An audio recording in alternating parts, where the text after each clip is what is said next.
சுதந்திர காற்றை கொடுத்தது யாரு? மஹிந்த ராஜபக்ச. என்னதான் எஸ்எல்பிபிலேருந்து விலகினாலும் இன்னும் அந்த பற்று உங்கள்கிட்ட இருக்கு. இல்ல பற்று இல்ல. இப்ப இந்த நாட்டை சரியான பாதையில கொண்டு போறவரை நான் என்ன உள்ளத்தால வாழ்த்து தெரிவிச்சு கொண்டு என்பிபிக்கு ஆதரவா செயற்பட்டு கொண்டிருக்கீங்க. நான் மஹிந்த ராஜபக்ச மறக்கல. இதுக்கு இடையில ஸ்ரீலங்கா முஸ்லீம் காங்கிரஸோட நீங்க பயணிச்சிருக்கீங்க. லேசுக்குள்ள ராஜபக்சக்களுடைய ஆதரவாளர்கள் மனசு மாறி இன்னொரு கட்சிக்கு ஆதரவு தெரிவிக்க மாட்டாங்க. என்பிபி உள்ள பாராளுமன்ற உறுப்பினர்கள் அவங்களோட மச்சனுக்கு, தம்பிக்கு, மாமாக்கு யாருக்காலும் கொடுத்திறாங்களா ஒபிஷியல் பாஸ்போர்ட்? செக்ரட்டரின்னு கூட ஐடி சரி கொடுத்திறாங்களா? இந்த மாற்றத்தை தான் இந்த நாட்டு மக்கள் விரும்பினாங்க. இந்த 2-3 நாளைக்கு முந்தைய ஒரு கூட்டணி ஒன்று சேர்ந்துச்சு தானே. இந்த கூட்டணி எப்போ வந்திக்கணும் தெரியுமா? கடந்த காலத்தில் தமிழ் பேசக்கூடிய மக்களுக்கு பாரிய அரசியல் ரீதியா பாரிய அநியாயங்கள் நடந்தது. சரி, இப்ப இந்த கூட்டணியில உங்களுடைய தலைவர் இருக்காரு ரவுஃப் ஹக்கீம். இந்த பெசில் இந்த பள்ளி காட்டுகிறான், இந்த கோட்டாபையை இந்த பர்தா காட்டுறான், இந்த இவன் தொப்பியா காட்டுறான், இதத்தானே பேசினாங்க. நீ வீடியோ எடுத்து பாருங்க. ஆமா ஆமா. அப்ப இது பயனளிக்காதுன்னு சொல்றீங்க. இல்ல இணைஞ்சு தமிழ் பேசும் கட்சிகளா ஒன்றிணைஞ்சிருக்காங்க. இல்ல எப்படி ரிப்பீட் பண்ணுங்க. என்ன எதெல்லாம் தீர்த்து சொல்றாங்க? தமிழ் முஸ்லிம் மக்களுடைய பிரச்சனைகள் பேசுறவங்க கேபினெட் அமைச்சரா இருந்தாங்களா இல்லையா? அவங்கள்ட்ட தான் கேட்கணும். நீங்க கேட்கணும் அவங்கள்ட்ட. இனி நாங்க செய்ய போறத பாருங்க அப்படின்னு சொல்றாங்க. உலாங்கா சில இடத்துல கிழக்கு மாநிலத்துல வைத்தா நீங்க ரோட்ல விழுந்தீங்க, உலாங்கா இறக்கி போட்டு பார்த்தா உள்ள கொண்டு மீக்காது சொல்றாரு. நீங்க உலாங்கா இங்கிறீங்க. இது என்ன? இப்ப அடுத்த எலெக்ஷனுக்கு ரெடி ஆகுறீங்களா என்ன மாதிரி? அரசியல்ல நடிக்கும். எனக்கு நடிக்க தெரியும். நல்ல டயலாக். நான் இந்த நினைச்சேன் இது வரைக்கும் அரசியல்வாதிகள் நடிக்கிற நடிப்பு தானே. உலக மகா நடிப்பு யாருன்னா எங்கட முன்னாள் தலைவர் ரவுஃப் ஹக்கீம். நடிப்புக்குள்ள ஆதாரம் வேணும் எல்லாம் மீதான போன்லி தான்.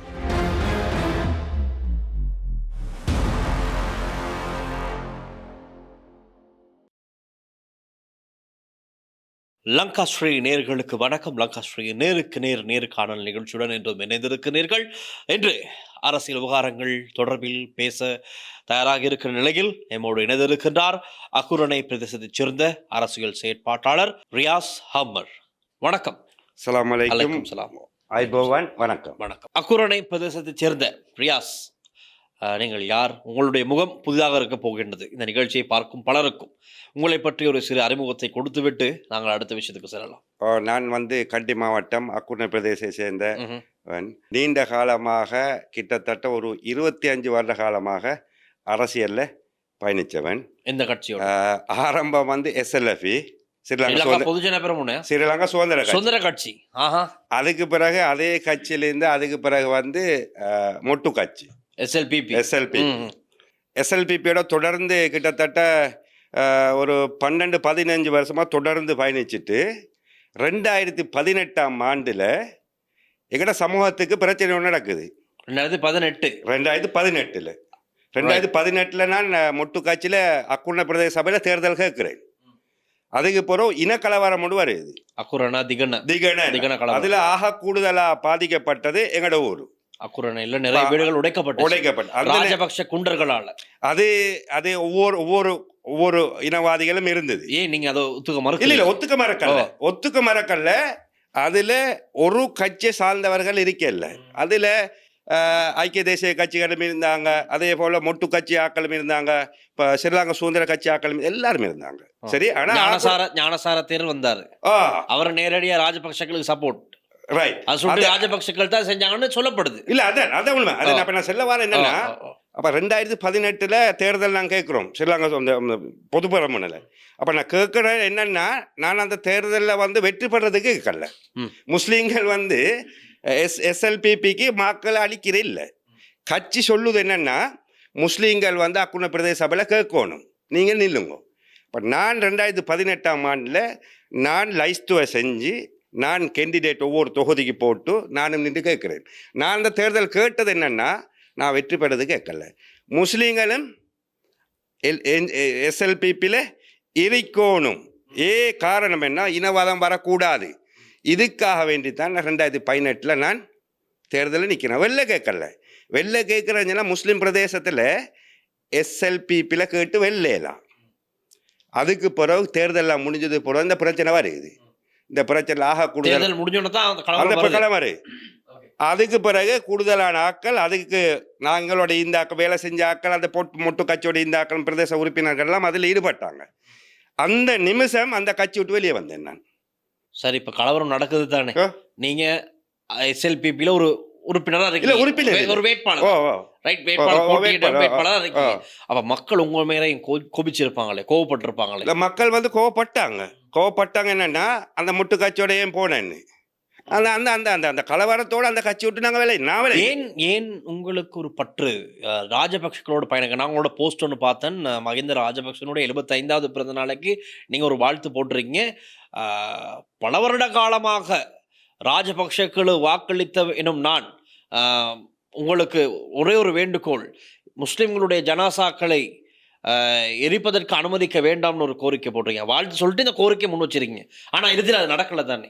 நான் மஹிந்த ராஜபக்சோட இருந்த காரணம் என்னன்னா ஆரம்பம் வந்து அவர் முஸ்லீம்களோட எல்லா மக்களோட நல்லா தான் இருந்தார். ஆரம்ப கட்டத்தில் ஆரம்ப கட்டம் என்னுடைய தகப்பன் SLF-ல பயணிச்சவர். என்னுடைய தகப்பன் அவங்களுடைய அப்பாவும் ஒரு அரசியல் ரீதியா அரசியல் அவர் பெட்ரோல் கார்பரேஷன்ல வேலை செஞ்சவர். அவர் 2000 ஆண்டுல அவர் வஃபாத் ஆகிறாரு. அதை தொடர்ந்து தான் இந்த அரசியலுக்கு நானும் வந்தேன். மஹிந்த ராஜபக்ச ஆரம்பம் நல்லா தான் இருந்தார். எப்ப இனவாதிகள் அவர் இனத்தை கொண்டாரோ அந்த நேரம் தான் எல்லா மக்களுக்கும் பாதை மாறிச்சு. ஆரம்பம் இந்த நாட்டில் மக்கள் அவர்கிட்ட கேட்டது என்னன்னா இந்த நாட்டில் யுத்தத்தை முடிச்சுட்டாங்க தான் கேட்டான் மக்கள். எப்படி கேட்டாங்க? இந்த நாட்டில் யுத்தத்தை முடிச்சுட்டாங்க. அப்போ நாட்டில் யுத்தத்தை முடிக்கிறதுக்கு ஒரு முன்னுக்கு நின்றவர் தானே ஜனாதிபதி. அதை யாராலும் மறக்கலாம். ஜனாதிபதி, அதே போல் போலீஸ்மா அதிபர், அதே போல் அமுதாபாத்தி, இவங்க எல்லாம் சேர்ந்தா யுத்தத்தை முடிஞ்ச. அதுக்கு நாயக்கத்தை கொடுத்த லீடர்ஷிப் கொடுத்த லீடர் கொடுத்த யாரு? மஹிந்த ராஜபக்ஷ. அவரை மறக்கலாம். அது யுத்தம் முடிஞ்சே போகிறோம் எல்லா மக்களும் அவரை கட் அவுட் அடித்து வாகனத்தில் ஓடினோமா இல்லையா? ஒன்று தானே. ரைட். நான் இன்னும் நான் மஹிந்த ராஜபக்சக்கு நான் விமர்சனம் செய்யறதில்ல. காரணம் என்னன்னா அவர ஒரு பக்கம் இருக்குது இனவாதிகளை சேர்த்து இந்த நாட்டில் மக்களுக்கு அநியாயம் செஞ்சது. ஆனால் இன்னொரு பக்கத்தை தான் மட்டும்தான் நான் பார்ப்பேன். எந்த பக்கத்தை சொன்னால் இன்றைக்கு நாங்கள் நாட்டில் சுதந்திரமாக ஈரோம் தானே. இன்றைக்கு ஜஃப்னாக்கு வேணுமானா போகலாம், பெட்டிக்குலோ எல்லா நாட்டுக்கும் போகலாம், சுதந்திரமாக போகணும். சுதந்திர காற்றை கொடுத்தது யாரு? முதலாவது இறைவன், ரெண்டாவது மஹிந்த ராஜபக்ச. என்னதான் SLPP-ல விலகினாலும் இன்னும் அந்த பற்று உங்கள்கிட்ட இருக்கு. இல்ல பற்று இல்ல. இந்த இப்ப என்ன முக புத்தகத்தை பாருங்க. இந்த நாட்டை சரியான பாதையில கொண்டு போறவரை நான் என்ன உள்ளத்தால வாழ்த்து தெரிவிச்சு கொண்டு NPP-க்கு ஆதரவா செயற்பட்டு கொண்டிருக்கீங்க. நான் மஹிந்த ராஜபக்ச மறக்கல. இதுக்கு இடையில ஸ்ரீலங்கா முஸ்லிம் காங்கிரஸோட நீங்க பயணிச்சிருக்கீங்க. ஸ்ரீலங்கா முஸ்லிம் காங்கிரஸ் ஸ்ரீலங்கா முஸ்லிம் காங்கிரஸோட பயணிச்சேன்னா இந்த கடைசியாக நடந்த தேர்தல், பிரதேச சபை தேர்தல் இருக்குது. இந்த தேர்தலில் அவங்களுடைய உறுப்பினர்கள்லாம் எனக்கு ஒரு வேண்டுகோள் வைக்கிறாங்க. நீங்கள் எந்த கட்சியிலும் கேட்கக்கூடாது, நீங்கள் தனியாக முஸ்லீம் காங்கிரஸ் எடுத்து நீங்கள் ஆக்களை போட்டு நீங்கள் நிற்கணும். அப்போ அந்த சவாலை நான் அவங்கள்ட்ட பாரம் எடுத்தேன். எனக்கு நான் பிரதேச சபை உறுப்பினர் ஆகிறதா இல்லையானது 2வது பக்கம். ஆனால் எந்த ஒரு சவால் வந்தாலும் அதை ஏற்றுக்கொள்வேன். நான் இந்த இடத்துல நான் இன்னொரு கேள்வி கேட்கிறேன், கோச்சிக்கொள்ளாதீங்க. உடதளவின் படுகொலைங்கிற தெரியுமா? காண்டில நடந்தது. 10 பேர் லொஹான் ரத்வத்த அவருடைய சகோதரர்கள் எல்லாம் சேர்ந்து துப்பாக்கிச்சூடு நடத்தி செய்யப்பட்ட ஒரு சம்பவம் தான் அது. 2001 இருக்கும். ஏன்னா 2001 அது வருஷத்துல எதுவும் பிள்ளை இருக்கோ தெரியாது. 2001 பொது தேர்தல் முடிஞ்சு வாக்குப்பெட்டிகளை கொண்டு போன முஸ்லீம் காங்கிரஸ் ஆதரவாளர்களா அவங்கள நோக்கி முஸ்லீம் ஆதரவாக்கள் மட்டுமில்ல, பொதுவான ஆக்களும் அவங்க அந்த வாகனத்தில் ஏறின்னு வந்த ஆக்களும் எல்லாம் சேர்ந்து அப்படியே 10 பேரை சுட்டு கொண்டாங்க. ஆனா அந்த லொஹான் ரத்வத்தையும் ஸ்ரீலங்கா பொதுஜன பெரமுன தான் இருந்தாரு. எதுல? ஸ்ரீலங்கா பொதுஜன பெரமுன கட்சி தானே அவரும். இல்ல அதுல இப்ப நீங்க தான் சொல்றீங்க, இப்ப அவரு செஞ்சான்னு எந்த ஒரு ஆதாரமும் இல்லை. ஆதாரம் இருக்கிறேன்னு அவர் சிறைக்கு போயிருப்பார். ஆதாரம் இல்லை. அந்த ஆதாரத்தை கொடுத்திருக்கணும் யாரு? தலைவர், முஸ்லீம் காங்கிரஸ் தலைவர் ரவுஃப் ஹக்கீம் கொடுத்திருக்குமா இல்லை? அவர் எவ்வளோ காலம் அமைச்சராக இருந்தார், கேபினட் அமைச்சராக இருந்தார். அப்போ இவர் செஞ்சிருந்தாங்கன்னா அவர் சட்டத்துக்கு முன்பு கூட நீதி அமைச்சராகவும் இருந்தார். நான் கேட்குறேன், நான் இந்த இடத்துல அவரை யாரை லொஹான் ரத்வத்தைய சரிப்படுத்த வரல. நான் சொல்றேன், நீங்க குற்றம் செஞ்சிருந்தால் அந்த கட்சியின் தலைவர் பொறுப்பு சொல்லி இருக்கணும். அவர் இதுக்கு கொஞ்சம் நீதி கேட்டு போராடி இருக்கலாம். நீதி அமைச்சராக இருந்தவரே. இப்ப லொஹான் ரத்வத்தை சரி யாரு சரி அந்த கொலைக்கு சம்பந்தமா இருந்தால் அவங்கள சட்டத்துக்கு முன்னு கொண்டு வர இருந்தது யாருக்கு? முஸ்லீம் ஒரு தலைவர் ரவுஃப் ஹக்கீமை கொண்டு வர செஞ்சு அவர் பதவியில் நிதி அமைச்சராக இருந்தாரே, ஏன் கொண்டு வரல? ஏன் கொண்டு வரல? முக்கியமான பெரிய கேள்விதான். ஏன் கொண்டு வரல? அதனால நாங்கள் ஒரு ஆதாரம் இல்லாத ஒரு விஷயத்தை எங்களுக்கு சமூக வலைத்தளத்தில் உறுதியாக சொல்லலாம். இவங்க தான் செஞ்சேன்னு. அவங்க செஞ்சிருந்தாங்கன்னா அவங்க சிறைக்கு போய்ப்பாங்களே. அதிகாரம் யார்கிட்ட? ஆக கூடுதலா தலைவர் ரவுஃப் ஹக்கீம் அவங்க ஆக கூடுதலா கேபினட் அமைச்சராக இருந்தார் தானே, நிதி அமைச்சர். இந்த நாட்டில் நிதி அமைச்சர் யார்? அவர 10 பேர் தானே.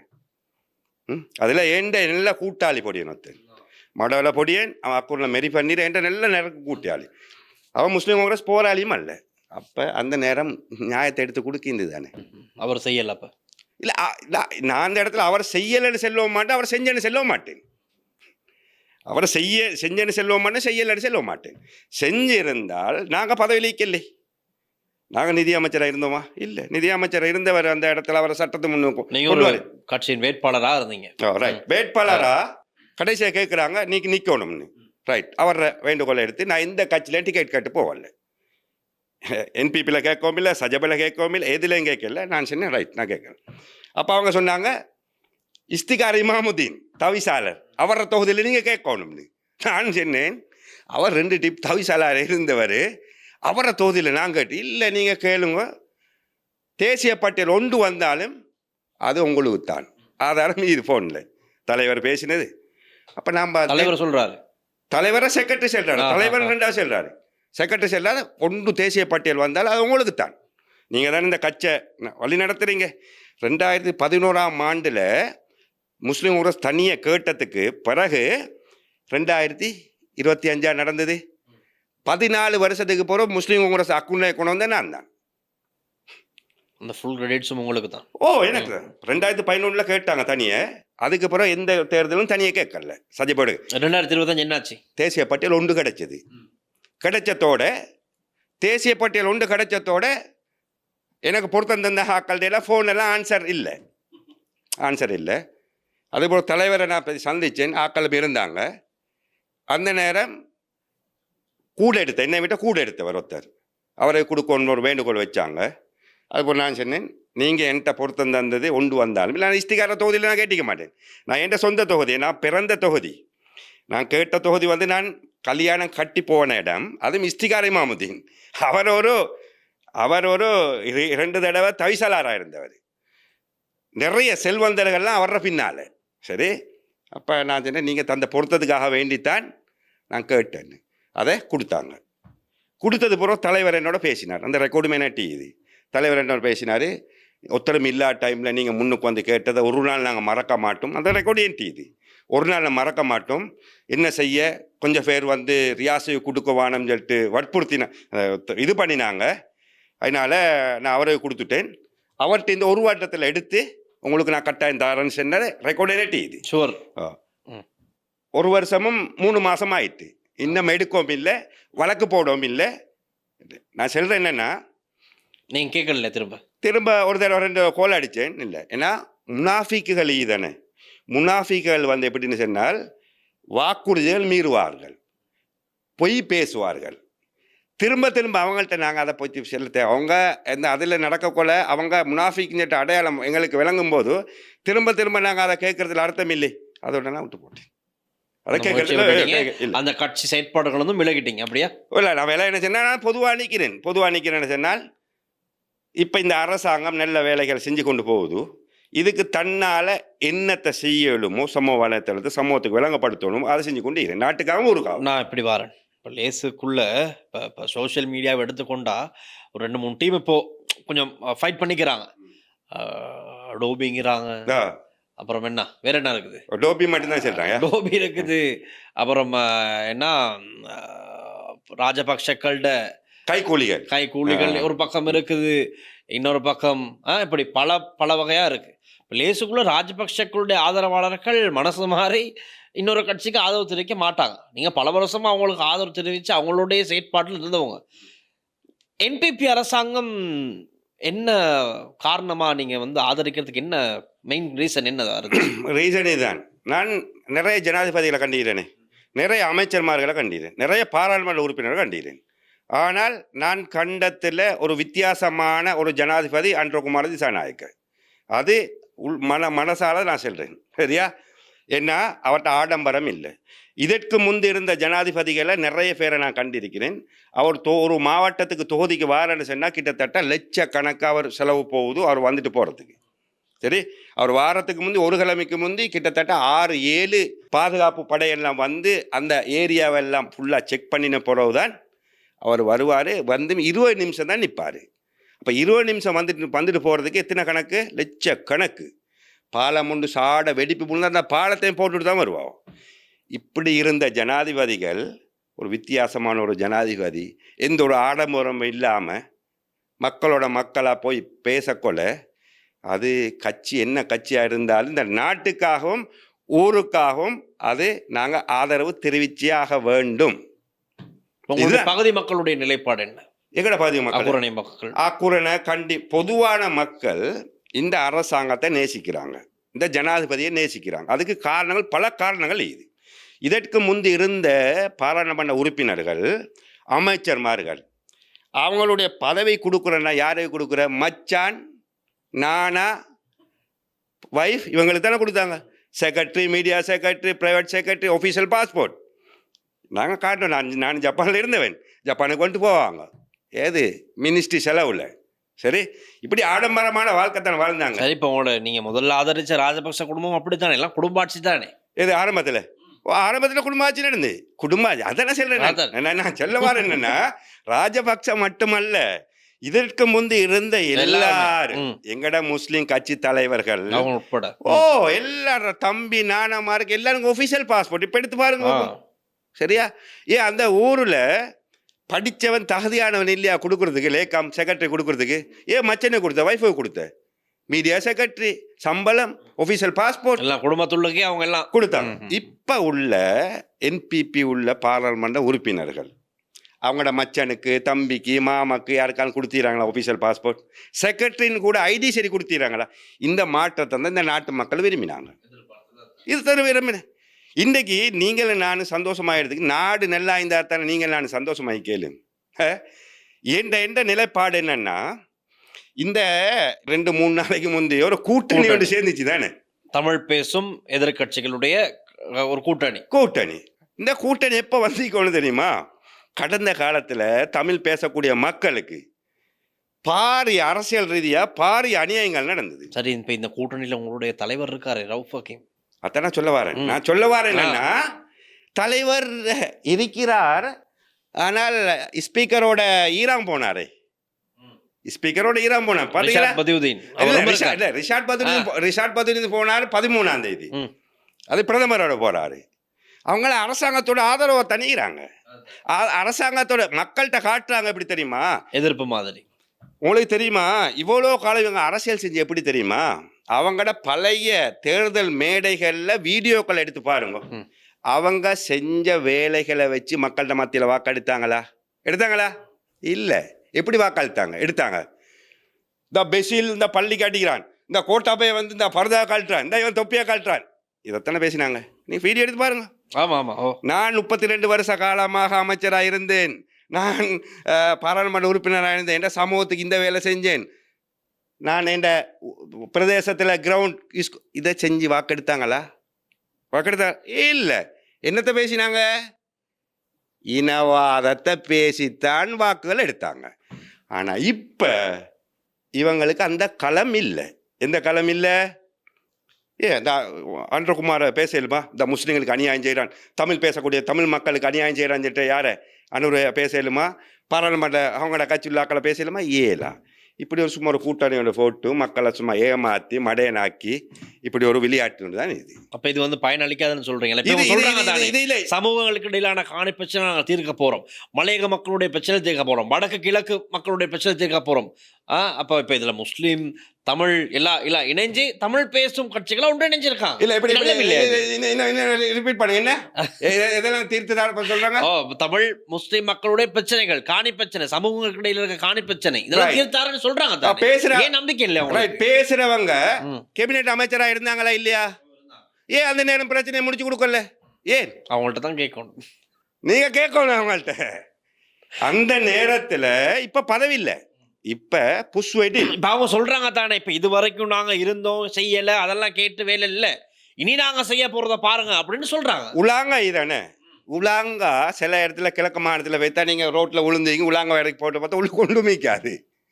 சரியா? இப்ப அதை மாதிரி தான் இவங்க உலாங்கா இதானே, உலாங்கா மாதிரி தான் இவங்க. அங்க புஷ் ஒருத்தர் உள்ள ஒண்ணும் இல்ல. வெங்காயம்னு சொல்றாரு, நீங்க உலாங்கா இல்ல அவர் இங்க சொல்றாரு, என்ன உரிக்க உரிக்க விளங்க உரிக்க தெரியாது. உரிக்க உரிக்க கண்ணீர் தான் வரும். தோளோ வெங்காயம்னு ஓ சொல்றாரு. இது விலாங்க தானே, ம். புஷ் உள்ளுக்கு உடைச்சா ஒன்றும் இல்லை. இவங்க பதவி இல்லை, நீதி அமைச்சராக ரிஷாட் பதுல் என்ன அமைச்சரா இருந்தாரு, அவர் அமைச்சரா இருந்தார். அமைச்சர் ம். எல்லா அமைச்சரா இருந்தாரு, தொண்டமாண்டமா என்ன அமைச்சரா இருந்தார். ஏன் அந்த நேரத்துல தமிழ் மக்களுடைய பிரச்சனையை முடிச்சு கொடுக்கல, முஸ்லிம் மக்களுடைய பிரச்சனையை முடிச்சு கொடுக்கல, ஏன் அந்த நேரத்தில் முடிச்சு கொடுக்கல?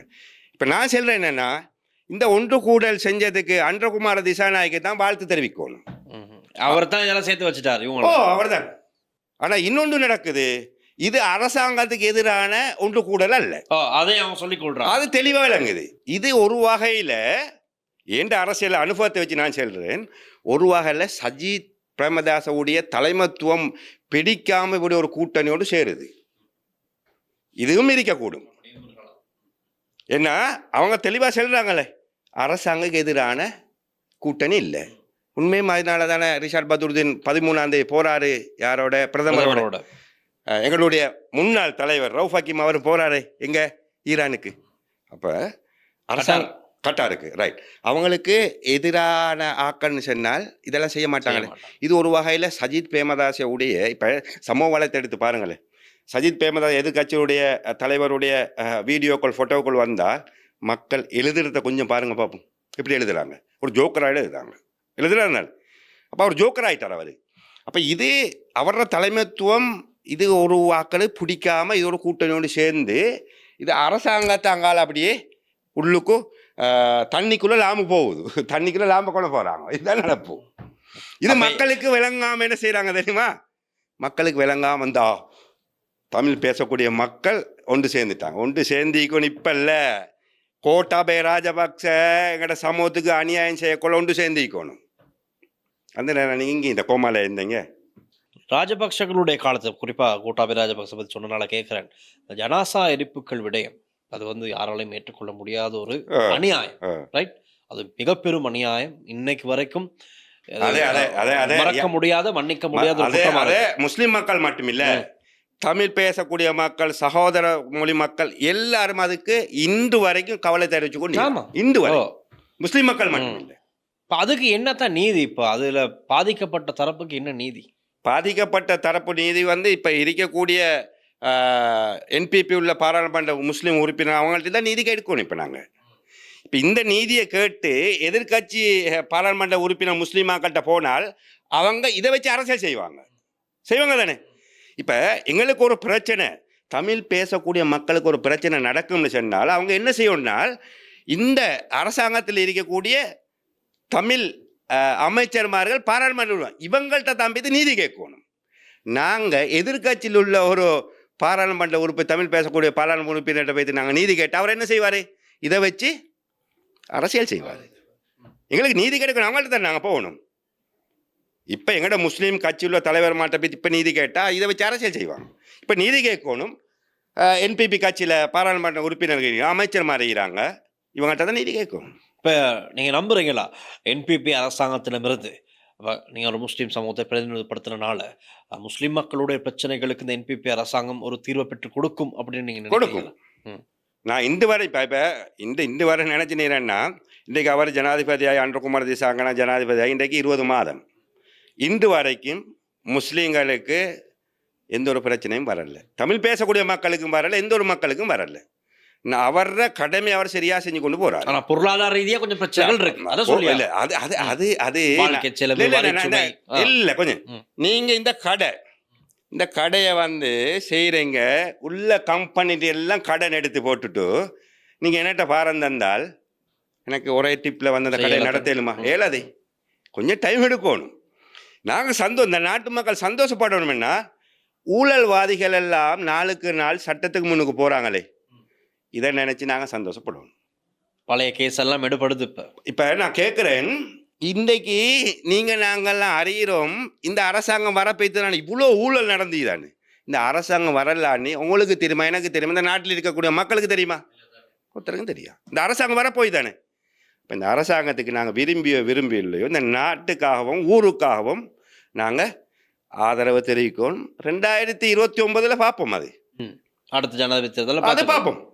இப்போ ஆட்சி அதிகாரத்தை கொடுக்கறது இறைவன் தானே. இப்போ மஹிந்த ராஜபக்ச அவரை 2 வருஷம் காலமேச்சு. எத்தனை வருஷம்? 2 வருஷம் காலம் இருக்க கொள்ள என்னமோ ஒரு அக்கா, என்ன அக்கா, நாடி அக்காவா, நான் அக்கா கோட்டாபய ராஜபக்ச இல்ல மஹிந்த ராஜபக்ச 2 வருஷம் காலம் இருக்க கொள்ள அவட பேச்சை கேட்டு அவ கலைச்சாரு. கலைச்ச நேரம் அவர் தோத்தாரு. இல்லை 2 வருஷத்துக்கு பிறகு கலைக்கல. ஆட்சி அதிகாரத்தை கொடுக்கறது இறைவன் கையில், அது உங்களோட இந்த கையில் இல்லை. அந்த இறைவனை எல்லாரும் நம்புறது தானே. இன்றைக்கு நான் 25 வருஷமா அரசியல் இறைவன், ஆனால் இன்னும் ஒரு பிரதேச சபை உறுப்பினராக அல்ல. என்ன காரணம்? நீங்க சரியா மக்களுக்கு உதவி எதுவும் செய்யலையா? இல்ல அப்படின்னு இல்ல, மக்கள் உங்களை தெரிவு பண்ணிருப்பாங்க. அது நான் கேட்டதெல்லாம் மக்கள் விரும்பாத கட்சிகள் என்ன விரும்பினத்துக்கு அதான் உண்மை. இப்ப மொட்டு கட்சியை மக்கள் விரும்புறா, அது முஸ்லீம் பிரதேசத்தில் விரும்புவா இல்லை. இப்போ கடைசியாக கேட்டது முஸ்லீம் அரசில். என்னட்ட சொல்கிற ஆக்கள் என்னென்னா, ரவுஃப் ஹக்கீம்ட கட்சை நீ கேட்கலாட்டி சுவாதினில் சரி கேட்டிருந்தா உங்களுக்கு நாங்கள் வாக்களிச்சு போகணும். என்ன செய்ய? நான் என்ன சொல்கிறேன்னா, இறைவன் நாட்டம் இல்லை, அவ்வளோதான்.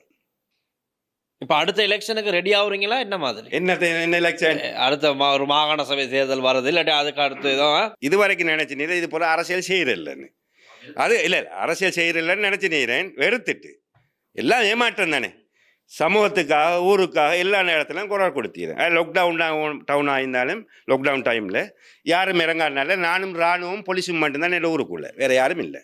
என் ஃபேஸ்புக் எடுத்து பார்த்தவன் சரி பிரச்சனை இல்லை. ஆனால் நான் நினச்சினேன் என்னென்னா, இன்றைக்கு நல்லவங்களுக்கு காலம் இல்லை. நடிகனுக்கு அரசியலில் நடிக்கணும். எனக்கு நடிக்க தெரியா, நல்ல டயலாக் ஒன்று நடிக்கணும், எனக்கு நடிக்க தெரியா, இதுதான் செய்தி. அதனால நான் இந்த நினைச்சினேன். இது வரைக்கும் அரசியல்வாதிகள் நடிக்கிறேன், நடிப்பு தானே, எல்லாரும் நடிப்பு தானே. அப்போ நாங்கள் எல்லாம் படத்தை பார்த்து நீரோம், நாங்கள் படத்தை பார்த்து நடிப்பு. அதில் நடிப்புலேயும் உலக மகா நடிப்பு யாருன்னா எங்கட முன்னாள் தலைவர் ரவுஃப் ஹக்கீம். நடிப்புக்குள்ள ஆதாரம் வேணட்டு எல்லாம் தானே, ஃபோன்லீ தானே. அதனால் எல்லா நடிகர்கள் சரியா. ஆனால் அன்றகுமார திசாநாயக்க ஜனாதிபதி நான் இந்த வரை நினச்சினேன்னா நடிக்காமல் மக்களுக்காக போய்கொண்டிருக்கிறாரு. ஆனால் அவர காலம் இதே மாதிரி போனால் அடுத்த 2029 அவருக்கு வரக்கூடிய சந்தர்ப்பம் இது இல்லைன்னு சொன்னால் மக்கள் புறக்கணிப்பா, இவ்வளோதான். ரைட். இப்போ இந்த இன்னொரு விஷயமும் உங்கள்கிட்ட கேட்கணும். ஈஸ்டர் தாக்குதல் சம்பந்தமான விசாரணைகள் மும்முரமாக இடம்பெற்று கொண்டிருக்கு. இப்போது இதிலேயே பல பிரச்சனைகள். இப்போது சுரேஷ் சலி உள்ள இருக்காரு. கடந்த காலங்களில் பார்த்துருப்பீங்க, புதுசாக சொல்ல வேண்டியதில்லை. இவர் ஸ்ட்ரைக் பண்ணுறாரு, ஜென்ரல் ஹாஸ்பிட்டலில் போயிட்டு ஆகிட்டாரு, உண்ணாவிரதம் இருக்காரு. இப்போ இன்னொரு பக்கம் பிள்ளையானுடைய பேருதல் அடிப்படுது. இதை எப்படி பார்க்குறீங்க நீங்கள்? ஈஸ்டர் அட்டாக் சம்பந்தமான விசாரணைகள் எப்படி போகிறது சரியா, இல்லாட்டி என்ன நடக்கணும்னு நீங்கள் எதிர்பார்க்க? இது குற்றவாளி கட்டாயம் சட்டத்துக்கு முன்னுக்கு நிறுத்தப்படணும். அப்புறம் மாமூலகம் ஒரு பிரதான சூத்திரம். இதில் பாதிக்கப்பட்ட ஆக கூடுதலாக பாதிக்கப்பட்ட முஸ்லீம் சமூகம் தான் ஆக கூடுதலாக பாதிக்கப்பட்ட. அதனால முஸ்லீம் சமூகம் எல்லாரும் இதுக்கு ஒத்துழைப்பு கொடுக்குறாங்க. அதில் எந்த மாற்று கருத்தும் இல்லை. அன்றகுமார திசாநாயக்க ஜனாதிபதி ஆடுறதுக்கு முந்தி அவர் சொன்னது என்ன சொன்னார்? செஞ்சு கொண்டு வாரா. இப்போ விசாரணை நடக்கிறத அது நடந்து கொண்டு போகுதானே, ஒவ்வொன்றா வெளியே வருது தானே, வருது. பட் இதுக்கு தான் பலர் எதிர்ப்பு. இப்போ உதயகம்மன் பில, விமல் வீரவன்ஸ், இந்த சுகீஸ்வர பண்டார இப்போ உள்ள அவங்கெல்லாம் எப்படின்னு சொன்னால் உலாங்க மாதிரி கொண்டும் இல்லை, புஷ் எடுத்துப்பட்ட புஷ். அவங்கள பற்றி பேசுறதுல எந்த பிரயோசனமும் இல்லை. நேரங்காலம் தான் சும்மா நியாயத்தில் வீணாகும். என்ன அவங்கள பற்றி அவங்க இரவை கொண்டு பேசுகிறாங்க, வெள்ளனை கொண்டு பேசுகிறாங்க. சரியா? இரவை கொண்டு அவர் பேசுகிற என்ன நாட்டு மக்கள் எல்லாம் சொல்கிறான், அவருக்கு ஜனாதிபதி ஆச்சு தர சொல்லி கொடுக்க சொல்லி. இல்லை இன்னொருத்தர் நீராரு, இதை போட்டு நீராரு, மஞ்சளை போட்டு நீராரு. அவர் சொல்கிறாரு என்னன்னா, என்பிபிக்கு வாக்களித்த மக்கள் எல்லாரும் சொல்கிறாங்களாம் ஜனாதிபதி அவருக்கு பாரம் எடுக்க சொல்லி. அதனால் அவங்கள பற்றி பேசுகிற நேரங்காலம் தான் வீணாகும். அதனால் இதெல்லாம் நடந்து கொண்டு போகுதானே. இப்போ நீங்கள் இப்போ நீண்ட காலமாக ராஜபக்சர்களுக்கு ஆதரவு வச்சு நான் கேட்குறேன். இப்போ ராஜபக்சர்கள் சம்பந்தமான நிறைய ஊழல் குற்றச்சாட்டுகள் விசாரணை நடக்கத்தானே, அதுக்கு உங்கள் ஆதரவு தெரிவிக்கிறீங்களா நீங்கள் எதுக்கு இந்த விசாரணைகளுக்கு எல்லாம்?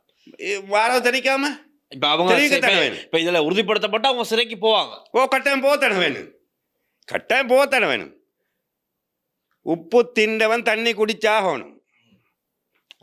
அநீதி இழைக்கப்பட்டால் அநீதி இழைக்கப்பட்டவண்ட பிரார்த்தனை தானே, அது எந்த மதமாயிருக்கலாம்.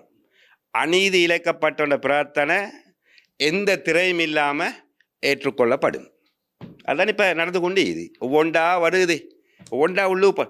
நான் கேட்குறேன், இதற்கு முந்திருந்த அரசாங்கங்கள் இப்படியான ஊழல்வாதிகளை முன்னுக்கு கொண்டு வந்தாங்களா? காட்டினாங்களா? காட்டலை. அப்போ ஆட்சி மாற்றம் ஒன்று வரல. சில பேர் சொல்றாங்க நல்லாட்சி அரசாங்கத்தில் போடப்பட்ட இதெல்லாம் குற்றச்சாட்டுக்கள், இந்த கேஸ் எல்லாம் நல்லாட்சி அரசாங்கத்தில் போடப்பட்டது தான் இப்போ இந்த அனுர அரசாங்கம் திரும்ப இதை கேஸ் எல்லாம் எடுத்து செஞ்சு கொண்டு போறாங்கன்னு சொல்றாங்க. சரி, ஆனால் நல்ல ஆட்சியில் நடந்தால், நல்ல ஆட்சியில் வந்து இப்படி பெரிய திமிங்கிலமங்கள்லாம் உள்ளுக்கு போயிட்டுச்சா? திமிங்கிலாம் போயினா சின்ன சின்ன கேஸ் எல்லாம் 10,000 20,000 30,000 அந்த கான்ட்ராக்டில் வேலை அடித்தவன் எல்லாம் தான் உள்ளுக்கு போட்டாங்க. இந்த பெரிய அந்த பகவான்கள்லாம் உள்ளு போனாங்களா? இல்லை, இந்த அரசாங்கம் செய்யுதானே. அந்த டைம் எஃப்சிஐடி ஓப்பன் பண்ணப்ப நாமல் ராஜபக்ச விசாரணை அழைக்கப்பட்ட போது ஷோட்டை போட்டுக்கிட்டு தான் போனார்.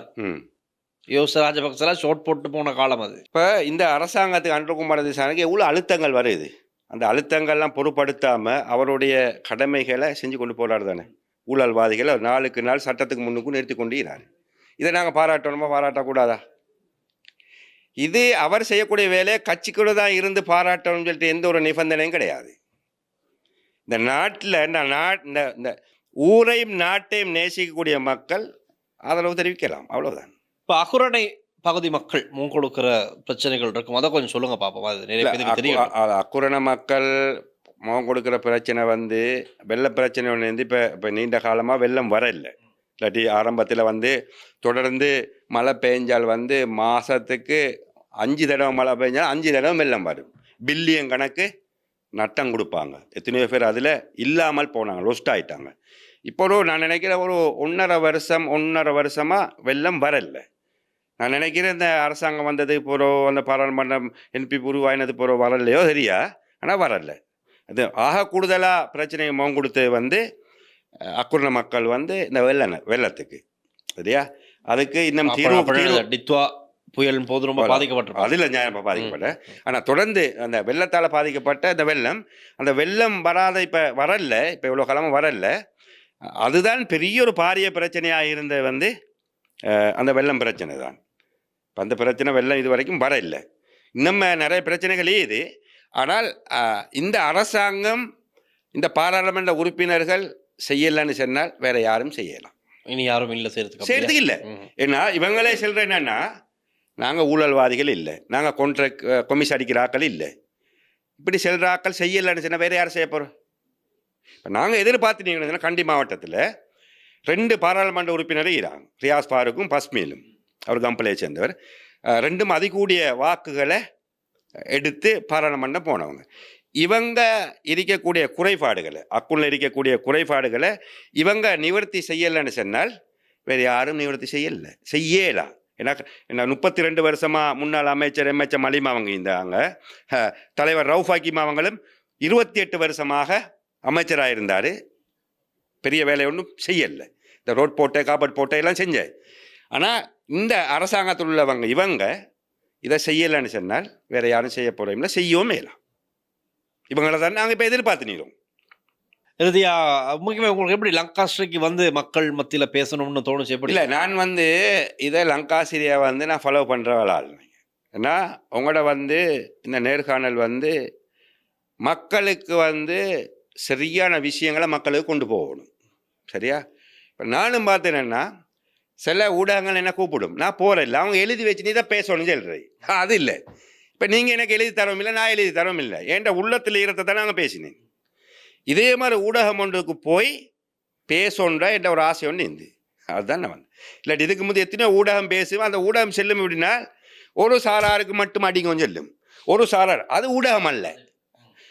ஊடகம்னு சொல்கிறேன் என்னன்னா மக்களுக்கு சரியானதை கொண்டு போய் சேர்றத ஊடகம்.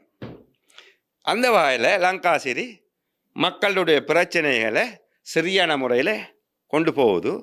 இதுக்கு ஒரு நேர்காணல் வைக்கிறது நான் விருப்பப்பட்டேன். அதுக்காக வேண்டியதான் இந்த நேர்காணல். ரைட், ஓகே, நன்றி. இன்றைய தினம் கண்டி அக்குரோனா பகுதியிலிருந்து இங்கே வருகை தந்து இந்த நிகழ்ச்சியில் கலந்து கொண்டு அவருடைய மனதில் தோன்றும் விடயங்களை இந்த நிகழ்ச்சியை பார்க்கும் உங்களோடு பகிர்ந்து கொண்டார். நன்றி ரியாஸ் உமர் அவர்களுக்கு. மீண்டும் ஒரு முறை நாங்கள் எதிர்வரும் நாட்களில் இணையலாம். ரைட், நன்றி. அஸ்ஸலாமு அலைக்கும். தொடர்ந்தும் லங்காஸ்ரீயுடன் இணைந்திருங்கள். இந்த நேர்காணலில் இவர் கூறிய விடயங்கள் சம்பந்தமாக உங்களுடைய கருத்துக்களையும் கீழே கமெண்ட் செக்ஷனில் எழுதுங்கள். மீண்டும் மற்றொரு நேருக்கு நேர் நிகழ்ச்சி சந்திக்கலாம். ஒளிப்பதிவாளர் லெசியார் மற்றும் விஜயகுமாருடன் நான் டில்ஷான் மின்சன். நன்றி, வணக்கம்.